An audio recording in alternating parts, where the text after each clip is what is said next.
What's up, guys? It's Tash. This is Grant. This is Indiebnb.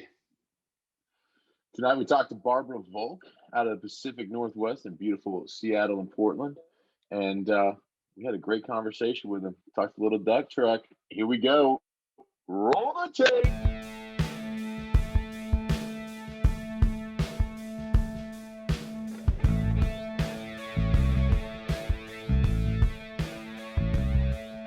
Welcome back to Indiebnb. We are joined today by the band Barbara Volk. We're here with Kyle and Nick. Kyle and Nick, how are y'all today? Good. Doing great. Glad to have Glad you to be here. We got the recommendation from y'all, from our buddies in High Crime. So we're glad that we were able to get y'all on. Excellent. Yeah, I'm good buddies with Mitch and Brielle, so it's very, very kind of them to reach out on our behalf, and glad we're able to connect.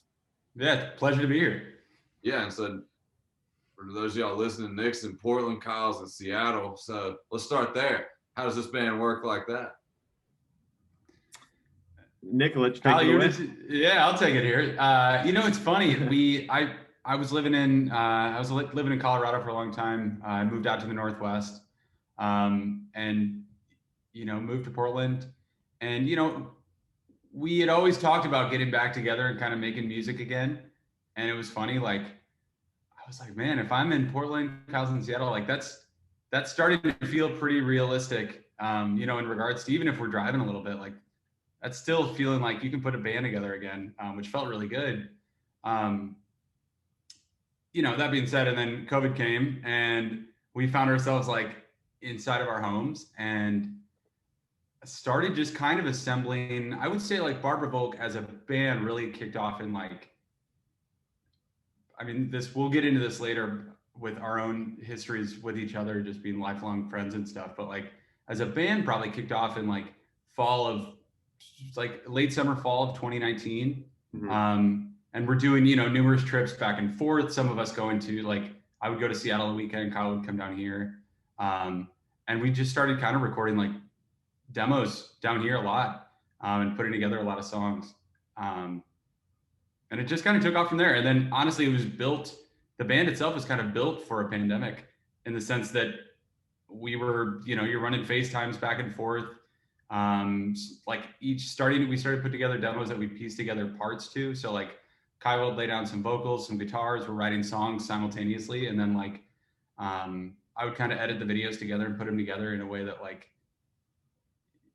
it was shareable and we could kind of get them out to a fan base and an audience, which was a blast, to be honest. Yeah, it was kind of interesting. I would say we actually started writing more once, everything shut down because of the pandemic. Because before that, anytime we'd really write stuff was, us traveling on the weekends, either him to Seattle or myself to Portland. And, once we couldn't do that, we started doing video chats like this. It kind of forced us to get creative in that way. And we realized that it actually worked really well for us. Almost to the point, we could have been doing this for years from, different parts of the country. But obviously it is nice that we are close in the same region and stuff. So when things kind of start to open back up again, we won't be too far. But yeah, lots of writing just like this, like we're doing now. Yeah, and so y'all had been in bands together previous to Barbara Volk, is that correct? Oh, it goes way back. Yeah. So Nick and I, just for background, we've known each other since, we went to the same grade school. So I can't even remember the First exact grade, age. second grade, very little. And we both started playing music around middle school, I would say. And him and I, we were buddies, became buddies at school, became buddies through music, started playing together back then. In Nick's family's basement. We kind of didn't really have bands, but we learned how to play songs and covers and stuff like that. And Nick actually didn't even play the piano yet. It was just all it was rock and roll, just guitars and drums and bass and stuff. And then That's right. As we got into high school, our music tastes kind of evolved with one another's, I would say, and started playing together more and more, and really got comfortable with improv and stuff, and just kind of going down in his basement and playing around and It was around high school when we first started writing songs together. Roadside Traveler, I believe, was our first song that we wrote together. That's right. It was like two Missouri kids that had never really gone anywhere writing songs about roadside traveling. We had done neither of those things. It just felt right. It sounded good. And then, so we went to the same grade school and the same high school. And honestly, by just kind of chance, we both went to the same college. And it was a small school in Denver. And neither of us really made that decision to go to college together, like to go to the same school. It just kind of similar interests and similar backgrounds kind of just brought us to the same place. And we had some other friends there, and we played in a band in college, wrote together. And then Nick and I even had like sort of a side project in college where we were writing more stuff in the sort of folk world, stepping away from the electric sound, the jamming and stuff like that. So I would say that was kind of what we had done up until Nick moved up to this neck of the woods. And then that's when Barbara Volk happened. So this is basically a lifelong project that's finally come together in the past year and a half or so. When you say it that way, I guess that's true. Y'all can use that in y'all's bio if you want. Perfect. Yeah, I already wrote it down right here. That's great. So what was y'all's, kind of your influences growing up that kind of molded y'all into the artist you are today? Yeah, that's a good question. And I feel like, we grew up, we were lucky enough to come from families that I think had a pretty deep reverence for like the classic rock world. My dad being like a classic rock like DJ back in the day, and like Kyle's family too, just being like Kyle's dad being a musician as well. Like it kind of, I think, brought us up with an appreciation for kind of like an older sound, and always were kind of raised with that. And you grow up and you kind of go through phases of like different genres that you appreciate and dip in and out of. But I think it was always kind of like, you're learning Beatles songs in like the 5th, 6th grade, whatever it is. Like, and as time goes on, like, I think you start to develop and you start to like nerd out a little bit more about like music history, like where stuff comes from, where it's delineated from, whether it's like us. I think by the time we were in like high school, we were branching much more into like soul music, jazz, blues, like starting to like look at more like early roots driven stuff and how that would have otherwise influenced like classic rock sounds and like other sounds. And I guess like as far as playing, it's funny. I mean, you're listening to it and then you're like, of course you're mimicking these sounds that you're hearing in your own respective kind of voice too. So like we've always, I tend to think like we draw from a lot of different genres in ways that like keeps things feeling like really fresh for us even, because you're like, whether you're playing guitar, piano, drums, like it's cool to throw in different elements of like gospel, blues, jazz, like, and you kind of find your voice within that too. So, long-winded way of saying we started one place and wound up somewhere else. Yeah. That was the first thing I noticed about y'all was I thought y'all had a very 1960s vibe too, in a really good way. Because I grew up listening to a lot of the same things with my old man. But with that being said, what's with your influences? What kind of begins the songwriting process for you when y'all get together, or if you're doing it virtually? Who brings what, or what instrument comes first, or what is it? Yeah, I mean, it kind of depends on the song, I would say. It's sometimes you'll just get struck with some sort of inspiration one way or another, whether it's a melody or whether it's a concept, whether it's just a chord progression. Like we've had moments where Nick's like telling his dog to get off the couch, and he starts, you start singing something about, oh, get off the couch, and no. And it's a kind of a melody comes to mind, and you come up with little things like that, and you're like, maybe this could work, you just kind of like throw it out there, and we'll throw little things, little bits and pieces, back and forth to one another. And, a lot of the stuff doesn't stick. You know, a lot of it we kind of sit down and try to figure it out. And then a lot of stuff does. Some stuff we might come back to days, months, or even years later where we go, oh, we had that one cool little section here. But as far as like, you know, how we piece it together, I wouldn't really say there's one consistent way we do it. It just kind of depends on, you know, did we come up with a cool melody first? Did we come up with a cool lyric concept first? But I can definitely say if we try to sit down with nothing, like just try to start from scratch, then it can be a little bit more difficult. You know, you might not come up with something that you love quite as much. So it's when you have those little moments of inspiration, just, you know, learning when to capture those moments and write them down, record them, shoot a video, and then call each other, whatever we have to do to remember it. But yeah, Nick, I don't know if you had anything to add there. Yeah, no, it's interesting. Like when I feel like when we were first writing songs, even remotely, it was like we were kind of giving ourselves deadlines just to be. We were like, you know, we'll try to put out like a song a week or a song every other week, sort of thing. And I think like assigning deadlines did give us, in a sense, just like a lot of things, right? Like it gives you a sense to put your brain into action and kind of like put things together as quickly as you can in a way that's like creative and you know, I think pulling from, as Kyle was saying, like you're pulling from all these like little moments, be it like melodies or lyrics, like you're always kind of like pulling them, and you never know if they're going to come back and like be a part of a song later on. And like I feel like during the pandemic when we were writing songs, like you would just pull these melodies out where it's just like, okay, we have to get this done, we're putting these songs out. And it felt, while everything felt like thought out and very original and authentic, like it was also within a deadline. I think that we like really thrived in just cranking out songs too, which was awesome. Is that like kind of why you guys were putting out demos on your YouTube page and would just put out like a demo of a song, but not necessarily like the, you know, right before it was, you know, going through, you know, all the way to Spotify or anything like that? Like I know, you know, Blush and Lemonade are both demos on your YouTube page, but not necessarily, you know, weren't a part of the EP and getting that onto Spotify. So like that kind of was part of your process, just like, hey, we're gonna put these out and, you know, get them out there. Or yeah, it felt like, sorry, Kyle, it felt like it was kind of like a product. It was very much like a product of the times. Just like, I mean, even early COVID, it felt like a lot of artists were doing these kind of like live feeling, but I'm at home sort of performances. So we're like, that's a neat thing to tap into.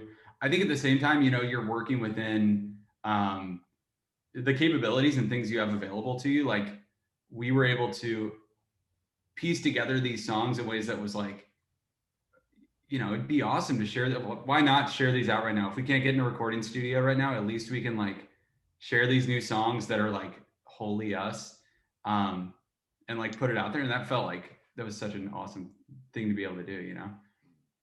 yeah, definitely. Yeah, I noticed the live at home. I mean, was that like you guys were, hey, like I feel like we need to get together and just jam, and you know, we'll put it out there and, you know, see how it goes, or, you know, what was the kind of the thought process with doing the live at home stuff? I know a lot of people were doing it, but, you know, what was specific to you guys that made it, you know, feel pretty, you know, personal?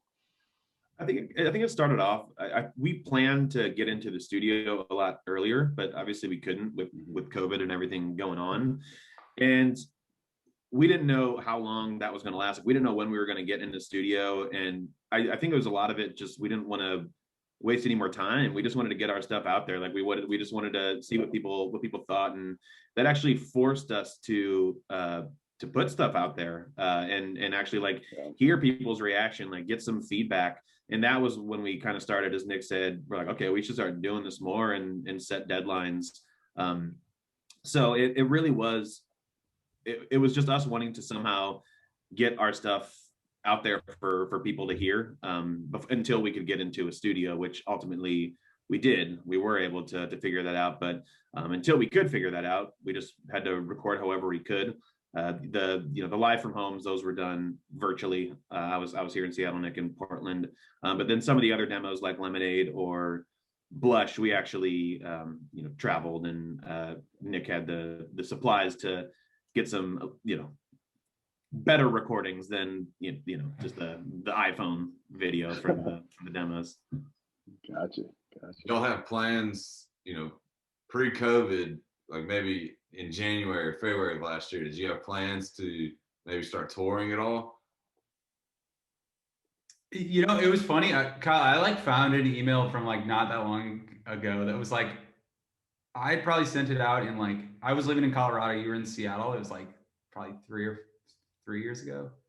But it was this whole like, some sort of like calculated map as if we had some sort of plan in place, but we didn't. Yeah. But like, it was like, here are the songs we could put together from like, our past 10 years of just like going through college and getting out of school and stuff. And like within that was like, yeah, maybe we could like play these songs out in the Northwest. Like, I guess part of it came true in a way, but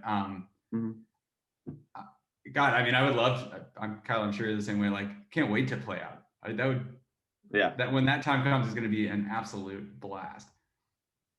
Because, I feel like agree. Like writing these in a lot of these songs on the EP, I feel like they're very songwriting focused, but like the two of us like love playing out, love feeding off of a crowd's energy, off of like our own energies and pulses and stuff. So like getting to play these new songs live is going to be an absolute blast. Yeah. Yeah. Y'all started this in late 2019 and then ran straight into a pandemic. So has Barbara Volk played like a real live show, like with fans right there in front of you, not just over the internet kind of? No. I mean, we have not. Nick and I have, shared the stage with one another many times, but not with this project. But we're comfortable playing the songs live and everything.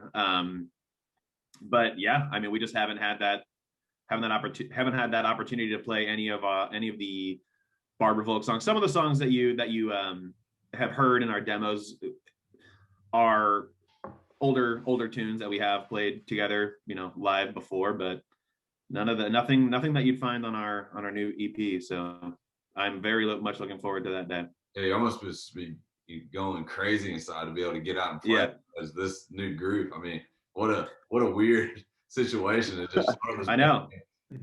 I know. It's like, oh, we can't play live. It's like I gotta like constantly pick up my guitar and play my songs so I remember how to play them. What do you guys envision the atmosphere and the crowd to be like? I mean, like, what is your if I'm walking in, I've never seen you guys before. What do you guys want to bring to the new person who's never heard Barbara Volk live? How do you want that concert to go and envision that? It's funny, like from our past, we were always used to like, we played plenty of bands that have been, I think we're a lot more rock driven or improv driven. So I think being able to bring an element of not changing the songs entirely, but like being able to, you write the songs in a certain way to record them. And I think like being able to bring that to a live setting where you can showcase, I think like different parts of it, maybe even give a different, like an elevated experience of those songs live, I think would be an awesome, almost like a unique song per performance. Like would be a really cool way to go about it. You're always kind of feeding off the energy, the environment, the places you're in, like playing, whether it's, you're going to play different at like a cocktail party than some giant stadium or something. I don't know. But yeah, that being said, like, I think being able to create an experience that's memorable and just fun. Just having people getting out and dancing and having fun, like that would be amazing. That was the first thing my mom was playing it for her, and she was saying, this sounds like something you would swing dance to. That's your shag to. Something. That's kind of a South Carolina thing, but it's something you would shag to and do the whole this deal.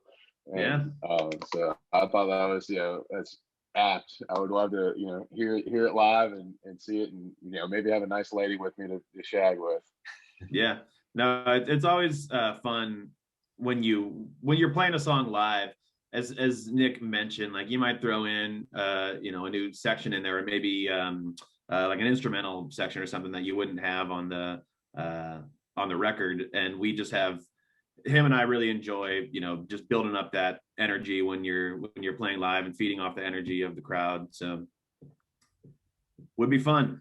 Hopefully we can find you someone to shag and get out there on the dance floor. Right. It might be tough, but So the burning question Grant and I have been wondering, because first time we both listened to y'all, we both came to sort of the same conclusion, was, are y'all fans of St. Paul and the Broken Bones? Yeah, definitely. Anything that's in that sort of soul world, we are probably gonna like it. And yeah, St. Paul and the Broken Bones are an awesome group. Just got that old sound, but fit right in the modern era. So yeah, definitely like them. Yeah, that was just it's different, but y'all got that same kind of vibe where, and I think it's really the vocals really drive through kind of very similarly. But yeah, I've seen them a few times live, and I can picture y'all doing sort of a similar set. It's very intimate, very. It's not necessarily in your face, but you can build it up to that. It seemed like every song was building to something big at the end, and then they just hit you and brings the house down. So exactly, yep. I can't wait to get back to live music, man. It's just I miss it so much. That's right. Totally. So what's next for y'all? What's the next step for y'all? I think we're looking at some recording, probably another EP in the summertime at this point, which is, we've got a few songs that are already kind of cooking up as demos right now that we're feeling. I mean, I feel like drawers full of demos at this point, but like ones that really feel collective in a sense. Like I think our takeaway from this past EP was like everything felt cohesive in a way. Each song was individual unto itself, but like it collectively felt like a good body of work. And I think like what we're working towards this summer will likely be the same sort of thing, like 4, 5, 6 songs that all feel like they're one unit of sorts. And hopefully, I mean, man, maybe like down the road playing live, like would of those two bodies of work would be a lot of fun. I think that'd be cool. It gives you a nice set list. And yeah. I think the burning question, as well, with your EP and obviously it's self-titled, but who's Barbara Volk? I mean, what is that? I Googled Barbara Volk. There's a doctor Barbara Volk somewhere who just got some free advertising. But that's it. No, the lucky guy. Yeah. Right. No, yeah. I had a feeling that question was coming. So Barbara Volk is the name of a figure from Nick and my past. To be more specific, it was the name of a grade school teacher. What was her? What is she like a? First grade, second grade? I mean, you guys go on a sweet field trip with her? What was what was kind of the, Yeah, so she was our art teacher. So we coming up with a band name was one of those things that was like, it was really exciting. Like we thought it was going to be really fun. And like, while it is fun, you kind of start to drive yourself nuts. Like we just got to pick something. But you also want to pick something that's meaningful to you. Like we had so many band names that like sounded cool, or like might've sounded fun or cool, but when it just doesn't really mean much, it was just hard to really connect with any of those names. Like nothing really stuck with us. And so we kind of started playing around with, things, names, places, from our past, and the name Barbara Volk we just thought it had a nice sound to it. We really do like the way that it sounds, and just stuck with it and haven't gone back.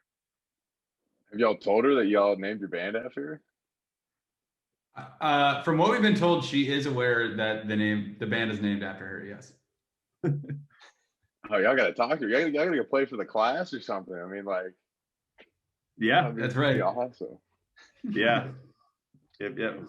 Your art teacher, man. What was it? I mean, did she have, a significant impact, or like, I mean, what was is something that happened with her specifically, or just like y'all were just like, man, like she had kind of a sweet name. Like let's kind of explore that. No, she was just a really memorable teacher from the school and from the community. Just a really well-known name within that school. Okay. Iconic, legendary teacher, if you will. Okay. I And would say the name also has this like like those words where it's like it almost sounds like one word sort of thing. You know what I mean? Like Barbara Vogue almost sounds like it's just like this weird, like we're just like Barbara Vogue sounds like one word almost. And I guess we kind of lean on that. We're like, phonetically this sounds kind of cool. Whereas like you probably could have picked it from another teacher from our past where you're like Paul Smith, Lucy Crenshaw. Yeah, and you're like, oh, whoa, that didn't sound good. Yeah. Well, and also Barbara Vogue, like it didn't necessarily just feel like it felt like more than just a name. Like that could be a place or something, or a thing. One word, as Nick put it. It just I don't know, just like the way it sounded. And it's got it's got a nice tie back. I mean, this being, one of kind of, as we said, like one of the projects, third, fourth project down the road of us playing music together. So this did feel like a cool, like referential way to kind of nod to that, I guess, in a way, right? Mm-hmm. Yeah. Yeah, I'm glad whether that was intentional or not, I don't know. I'm glad y'all put some thought into it. I've heard Dave Grohl talk about that he thinks Foo Fighters is the dumbest name of any band of all time. So I appreciate when people put a good thought into their band name. Yeah, no, yes, I know what you and I know what Dave Grohl means. Like there are so many names where I'm like, God, I'm so glad we didn't pick that name. Like I can't even remember like some of the ones that came up. It just wouldn't have made sense. It just would have meant nothing to us. So yeah, there's a reoccurring joke with Tash and I because I like keep coming up. I come up with band names because I thought Tash came up with one of the best like band names ever in college.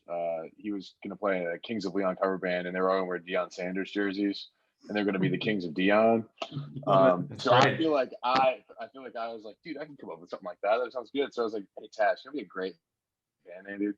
Fucking duck truck. It's like you put ducks and trucks on the thing. Like I thought that was like a really good idea, and like Tash is like, dude, that's the worst fucking thing I've ever heard in my life. Like wow. I can't.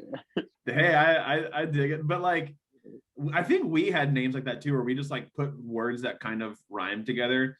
And also you find like when you're trying to think of a band name, like everything is taken. Like I'm surprised Barbara Vogue wasn't taken as a band name.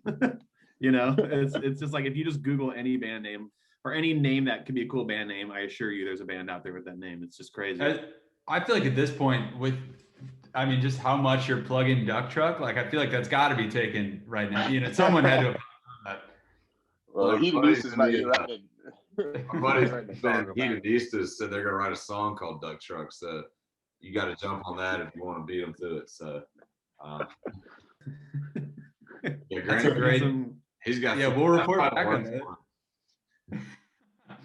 Throw some quacks in there; it'd be great. That's right.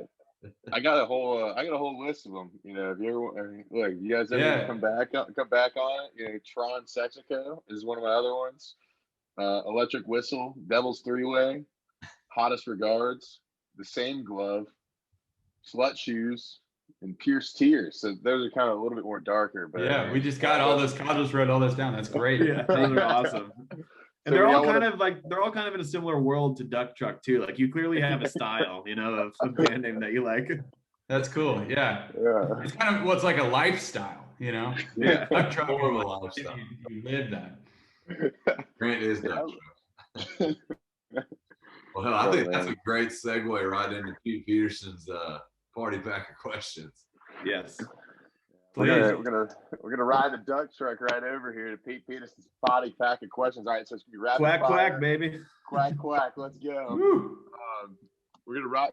Basically, I think one of y'all go first. So we'll either go Kyle or Nick first. So y'all pick, and then we're just gonna go. It's rapid fire, either or questions, and then we'll have a little bit of a longer term question at the end. But so we'll kick it off right now. Who's starting? Kyle, you want to go first? Yeah. Should we stick to that for every question? Yeah. Yes. Let's do All it. right, here we All go. right. Perfect. Yeah, I'll go first. Pressure's on. Right. Toast or bagels in the morning?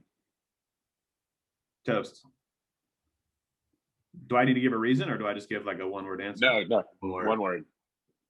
Okay. Oh, and then kicking over to me, yeah? Yeah, Oh, bagels. bagels. All right. Are aliens real or nah? Yeah. For sure. Bigfoot, is he real or nah? Oh, even yeah. even Oh, more yeah. so. Yes. Okay, a couple of Bigfoot and alien nerds. Cake or pie? I'm a pie guy. Okay. Pie guy, are you a pie guy? Oh, okay. Oh, Cake. I'm gonna we go have cake. some. We're going cake. All right. Tenders or wings? Wings. Good tenders. Wings are a mess. See, All this right, is good. books. This is why we work well together. You Don't know. balance out. Yeah. Books or podcasts? What are you spending your time doing? Reading books or listening to podcasts? Probably, if I had to pick one, I'd probably go book. I go books. Lots of books. All right. I don't know if you guys drink or not. This has happened where people don't drink, and then I ask them this question. I feel stupid, but PBR or Bud Light? You know, we're both originally from St. Louis, so like I feel like I should say Bud Light, but I'm gonna go PBR. I'd go PBR. If you said Bud Heavy, I'd go Bud Heavy. Would probably be my answer. Okay. All right. You guys are both Pacific Northwest guys. Which company do you cheer for more, Amazon or Microsoft? I'm gonna go Microsoft. All right. Yeah, Microsoft feels a little less sinful than Amazon. All right. You guys both enjoy sunrises or sunsets? I'm gonna go sunsets. I mean, I love a good sunrise, but I'm just not always there for sunrise. Whereas sunset, I won't miss them. You know. Yeah. I'll catch it on the back end. I'll say sunrises. Waking up, Sunrise. dews on the ground, nice cup of coffee. Yes. You Just can hear like the duck truck rolling by. Yeah. Hey, you party all night guys or day drinking guys? I feel like I'm more of just like I used to love both of those things. Now I'm just like party at appropriate times, you know. So if I had to pick one, I mean, think about like day drinking, I'm just exhausted by like midday, and then drink all night, I'm miserable the next day. So it's like this is tough. Where do you insert the fun? Yeah. I'm gonna say day drink. Day drink's fun. Yeah. I'm like a good day drink. All right, you guys like to go to a party formal or casual? I'll go casual. Yeah, I'll go casual. To an extent. As I'm wearing a fucking buttoned-up shirt right now, but that's neither here nor there. All right, how do you take your wine, red or white? Red, easy. Red, yeah.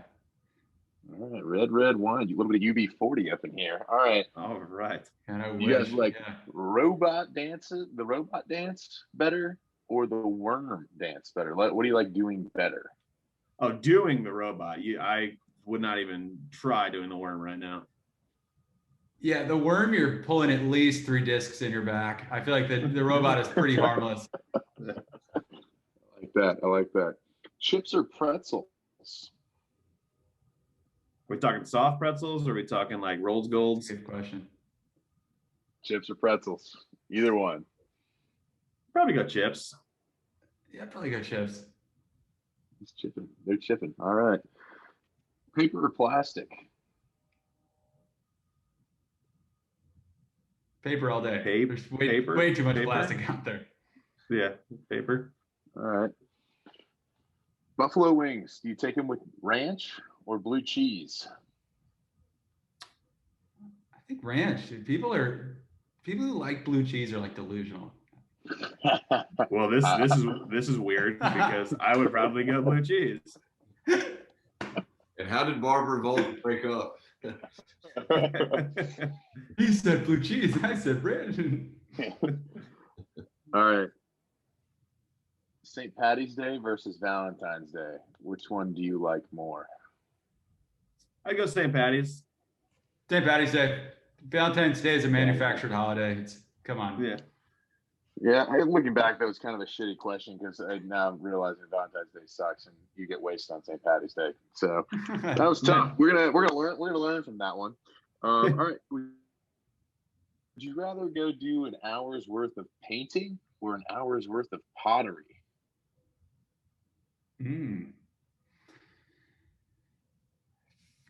I mean, I did a pottery class last year, and it's tricky. It's a lot of very therapeutic, very fun. I might go painting though at the end of the day. Yeah, I have no experience with pottery, so like I've never done that in my life, and I feel like I'm kind of at an age where like I'm just not going to do that. So it's I'm just gonna. Kyle, the last time you did pottery was probably with Sister Barbara, with Barbara Volk. Yeah, could be. Could be. Appropriate. All right. Is love at first sight real or not? Yeah, I'd like to believe so. I would hope so. You know, it's fun to believe that it is. Do I know anyone who's fallen in love at first sight? No. Has anyone? Probably not. But I think it's possible. It's possible. It's possible. And the final Pete Peterson's party pack of questions. What are some bands that we ought to know about that are, you guys are friends with, or that are, just awesome that you appreciate? And, we'd love to, hear about, we love to learn about new bands and understanding. So, tell me about, I guess, give me a top three for both you guys of who we should be checking out and who we should be listening to and who our listeners should be listening to. Yeah. Are we saying friends, like people that we know, or are you suggesting like just like anybody? Who's a band that we may not know that we should be listening to? That's a good question. Let's see. There's a band called that I just discovered called Gabriel's. They're amazing. And it's made up of it's the composer from this new documentary called Some Kind of Heaven, and that's incredible if you haven't seen that. That being said, they're a cool group. They do a lot of it's two music producers. One guy is and then a singer who's like heavily rooted in gospel and roots music. It's awesome. Right. Nice. Gabriel's. Nice.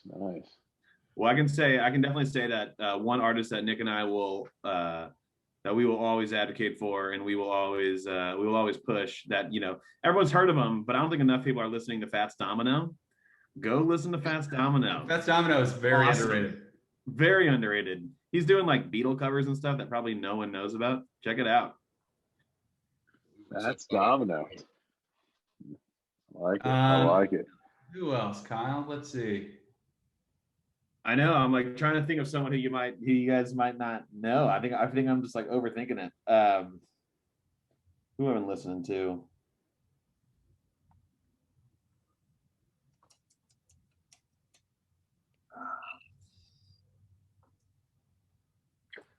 Yeah, this is. Feel free to take that. You're like, it's hard to think of I was trying to think of who are some bands I've been listening to, and I'm like, I can hear the song, but I'm like, I can't remember their name now.